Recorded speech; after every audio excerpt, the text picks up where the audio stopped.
You are listening to the Coins, Currency, and American History podcast, presented by Littleton Coin Company. Every great civilization leaves behind its ruins, its art, and its heroes. But the story of America can be told through something smaller, something we can hold in our hands. A coin. Coins are the fingerprints of a nation. This is the story of the United States of America. From colonies to social experiment to global economic leader. There are debates in American history that never really end. They go quiet for a time, shift with circumstances, and return when events make the questions inescapable again. One of the earliest and most persistent debates was whether the United States should have a national bank. The idea first appeared in the 1790s with Alexander Hamilton. It was challenged by Thomas Jefferson. It disappeared in 1811 when Congress allowed the charter of the first Bank of the United States to expire. And then, less than 5 years later, it returned. The Second Bank of the United States, chartered in 1816, looked very much like Hamilton's original design. It was intended to stabilize the currency, support federal borrowing, regulate state banks, and ensure the young nation had the financial tools to manage crises. But when the Second Bank entered the world, it found a country that was not simply arguing about finance in the abstract. It found regions with different economies, different needs, and different fears about who would benefit from centralized power. Once again, the United States discovered that banking was not just banking. It was politics, identity, and geography. The decision to re-establish a national bank did not come from Federalists or Hamiltonians. It came from James Madison, a man who had once doubted the idea. The War of 1812 made the case for a national bank more forcefully than any single argument. Without a central institution, the government had struggled to borrow, state banks had issued paper notes without discipline, and the country had endured inflation and financial confusion. The Second Bank was created to prevent that from happening again. It received a 20-year charter and was partly owned by the federal government and partly by private investors. It issued a national currency state banks were expected to honor in specie. It could restrain credit in good times and expand it in bad ones. It was meant to act as a financial backbone the first bank once provided. But the Second Bank entered a financial world distorted by several years of easy credit and speculation. State banks had flourished during the absence of national oversight, but the panic of 1819 revealed how fragile that system was. Stabilizing America's currency required the bank to contract credit.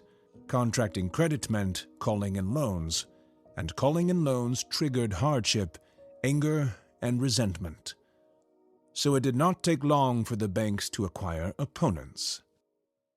To understand the opposition to the Second Bank, it helps to understand the regional economies of the era.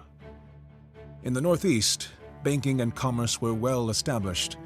Merchants, ship owners, and manufacturers benefited from stable currency and predictable credit. A national bank aligned with their interests. It made interstate trade easier, secured bonds for public works, and integrated American markets into global finance. In the South, wealth flowed from cotton. Planters borrowed against future crops, and their wealth was tied to export markets and British demand. So they preferred flexible credit and were skeptical of anything that restricted access to loans. A national bank could tighten credit and enforce specie payments, both of which created pressure. Meanwhile, in the West, settlers and speculators depended on easy credit. Land purchases, infrastructure, and migration required borrowing. The Second Bank's attempt to restrain lending were considered harmful to growth. Westerners saw financial discipline as an obstacle, not a safeguard. The bank did not intend to favor one region over another, but in practice, it served the Northeast best, constrained the West, and irritated the South. This was not simply about money. It was about development patterns that did not align.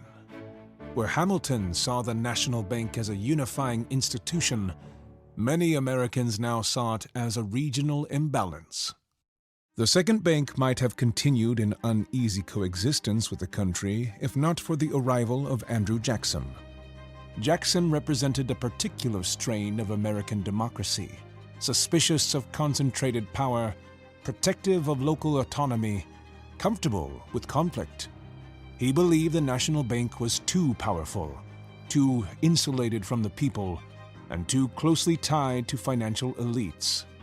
Nicholas Biddle, the bank's president, believed Jackson misunderstood the institution. Biddle viewed the bank as a stabilizing force. He saw its discipline as essential for national credibility. But Biddle also believed in managing credit from above, where Jackson believed no institution should possess that much influence. Their conflict was political, philosophical, and personal. It was also perfectly timed. The second bank's charter was due for renewal in 1836, but its supporters, encouraged by Henry Clay and Daniel Webster, sought early renewal in 1832 in hopes of forcing Jackson's hand during an election year. But those hopes were dashed. Jackson vetoed the renewal, not in challenge of the bank's technical functions, but of the idea an institution could operate without democratic accountability. Congress failed to override the veto, and Jackson won re-election easily. Of course, Jackson's veto did not immediately destroy the second bank.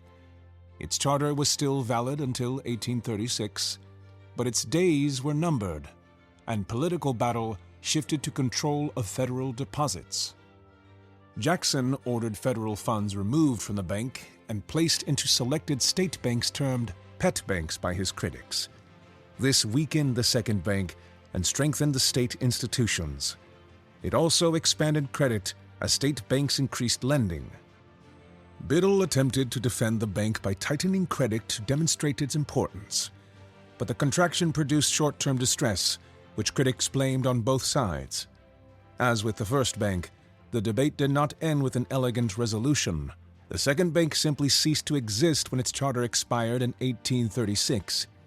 It became a private Pennsylvania institution for a few years before collapsing fully during the Panic of 1837. Once again, the United States returned to decentralized banking and a more flexible, but also more unstable, credit environment. The aftermath of the bank war invites many interpretations, but offers no simple moral. While Jackson believed he was defending democracy against concentrated power, his critics argued he dismantled a stabilizing institution and encouraged speculative excess. Supporters of the bank believed financial expertise should guide monetary policy. Opponents believed the people should decide. The result was neither victory nor defeat for either side.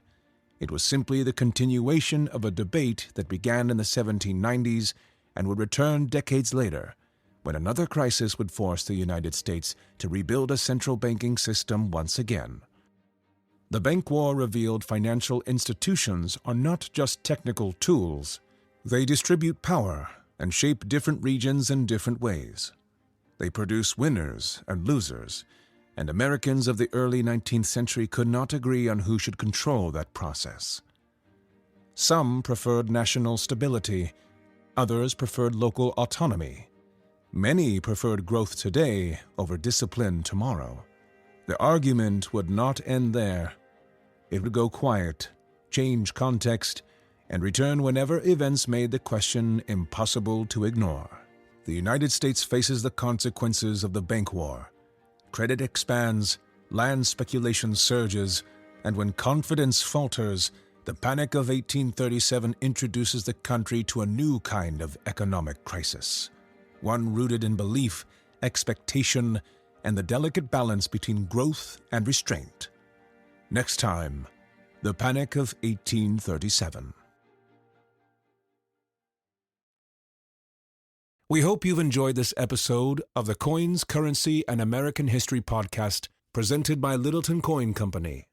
You can find out more about coins and currency in our free Learn Center at www.littletoncoin.com/learn. It's filled with fascinating facts about U.S. coins, world coins, ancient coins, paper money, and more, as well as helpful tips for collectors of all levels. You'll even find free collector guides, checklists, and virtual albums to help you get started and keep track of your growing collection. And while you're there, be sure to check out our online store. Visit www.littletoncoin.com today.